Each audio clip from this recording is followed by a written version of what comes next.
31 ને લઈને શહેર પોલીસ એક્શન મોડમાં આવી છે। ઝોન 3 વિસ્તારમાં પોલીસ દ્વારા વાહન ચેકિંગ કરવામાં આવ્યું। 31 ને લઈને શહેર પોલીસ એક્શન મોડમાં આવી ગઈ છે। ઝોન 3 વિસ્તારમાં પોલીસ દ્વારા વાહન ચેકિંગ કરવામાં આવ્યું હતું। ચેકિંગ દરમિયાન 54 ટુ વ્હીલર અને 4 ફોર વ્હીલર ડિટેન કરવામાં આવ્યા છે। મોડિફાઈડ સાયલેન્સર વાળા બાઇક અને બ્લેક ફિલ્મ વાળી ગાડીઓ ડિટેન કરવામાં આવી છે। 8 વાહન ચાલકો વિરુદ્ધ ડ્રિંક એન્ડ ડ્રાઈવનો કેસ નોંધવામાં આવ્યો છે। આવનાર 31 ડિસેમ્બરનો જે તહેવાર છે તે નિમિત્તે ઝોન 3ના વાડી, પાણીગેટ, કપુરાઈ, મકરપુરા, માંજરપુર તમામ પોલીસ સ્ટેશનમાં વાહન ચેકિંગની સઘન કાર્યવાહી કરવામાં આવી હતી।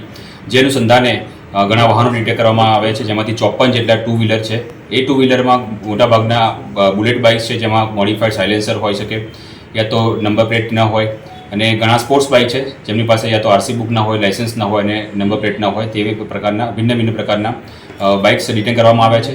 4 જેટલી ગાડીઓ ડિટેન કરવામાં આવી છે, જેમાં એમની પાસે યા તો કોઈ ડોક્યુમેન્ટ ના હોય અથવા બ્લેક ફિલ્મ લગાવેલી હોય। આ ઉપરાંત અમે લોકોએ MB એક્ટ 185 હેઠળ એટલે કે ડ્રંક એન્ડ ડ્રાઈવના પણ 8થી વધારે ગુના દાખલ કર્યા છે। બિલકુલ।